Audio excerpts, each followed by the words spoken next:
Good evening. My name is Mr. Philippi, and I am the teacher for natural resources here at Marshall Middle School.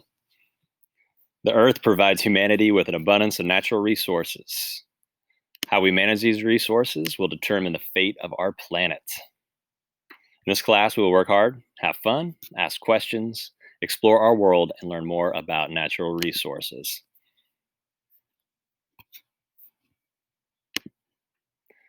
So, a little background about myself and why I teach this. My background, not only is education, but natural sciences. I got a degree from the Evergreen State College in Ecology and Environmental Sciences in 2003. And then I've got my master's in teaching at Eastern Washington University. Upon graduating from Evergreen, I worked as a national parks ranger at Mount Rainier, and I've also worked at Olympic National Park.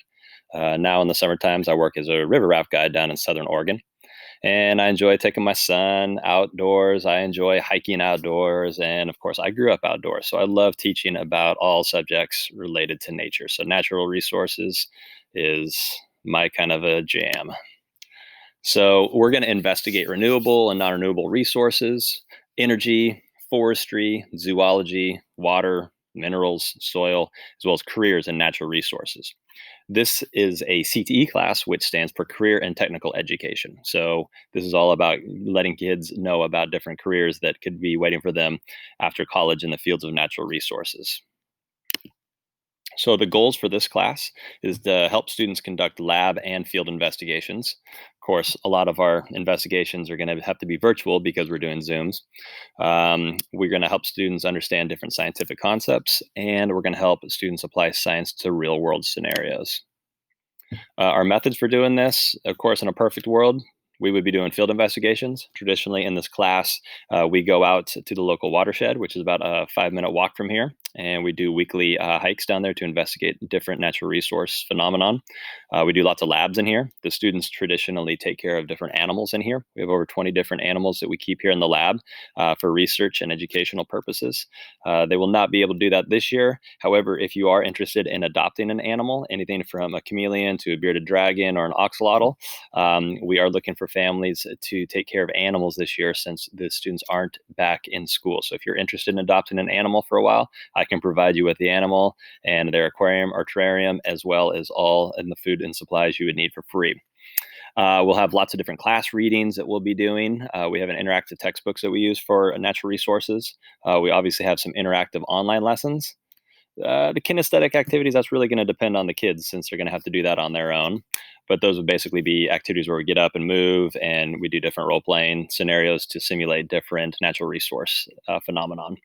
And there will definitely be some student driven projects in this class as well. The grading for this class is pretty straightforward. Anything from a 90% to a 100%, you'll be getting an A. This class is really easy to get an A in. As long as you show up every day, you participate, all right, and you're turning in your work. I very rarely will assign any homework, all right? This is meant to all be done in class. So again, as long as they are showing up every Monday and every Thursday, then they should be able to get an A. But the most important thing is they'll become scientifically literate. That's the most important thing. So my expectations for them is being safe. Again, if we were in the lab or out on field trips, I would expect safety to be the number one priority. I will ask them from time to time to maybe go out in their backyard or somewhere in their neighborhood to do some kind of a little project to look at some kind of a natural phenomenon, whether it's birds or trees, seasons. Just make sure that when they're out there, that they're being supervised or they're doing this in a safe manner. Obviously, being responsible is super important. Do your work to the best of your abilities and be respectful to yourself, your peers. What that looks like in Zoom is obviously keeping the chat to relevant topics and not gossiping, taking care of our school, the community, and of course, planet Earth.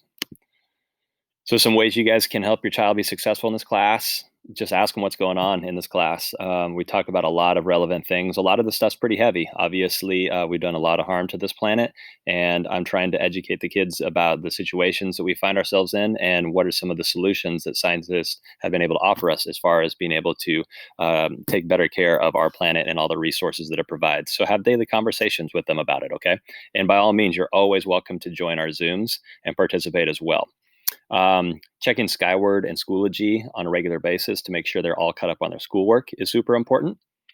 And I'm going to take you to Schoology so you guys can see our Schoology page and understand what that's all about in just a minute. And I'm also going to offer some virtual field investigations that they can participate in. If they ever do any of these, it's extra credits. That's always an awesome opportunity. And you guys have been asked to become not only parents but also teachers now. And one of the best things you can do is take your kids out and show them how fun it is to learn. Learning doesn't stop at school. You can go to parks, museums, any place that you can keep that safe physical distance. And of course, wear your mask when you're out there in public. But a lot of our museums are opening back up. A lot of our parks are open. So anytime you guys can engage with your students and show them that learning is fun and it's a lifelong endeavor, that will be awesome. Okay, that's my old site. Let's go to the new site. Here we go. So this is the Schoology page that your students all have. Every week we'll have our invitations to do those Zoom links. They're right there. All of their homework assignments will be in here. Okay. Over here, you can see these are upcoming events. All right. So you can see they had a reading that was due and then a discussion based off of a TED Ed seminar that we did this week. And then you can see this Friday, I'm inviting them for an extra credit opportunity to participate in the Wild and Scenic Film Festival for kids and teenagers.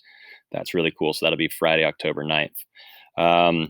This is where I keep all of our resources so you can see the different units of study we do. So right now we're just learning about basics of natural resources, and then we'll transition into garbage, waste, recycling, and reduction of waste.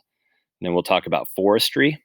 We'll talk about salmon and our watersheds, talk about energy, geology, and mineralogy. And we also will talk a little bit about zoology and different careers. So that's a breakdown of all the different things that we'll do in here. So again, my name is Mr. Philippi. I will be the teacher for natural resources. Really happy to have your kid in the program. I wish we could do this in person, but you know what? This will be the next best thing. So, again, thank you for coming tonight and make sure you take care of our planet. It's the only one we got. Thank you very much.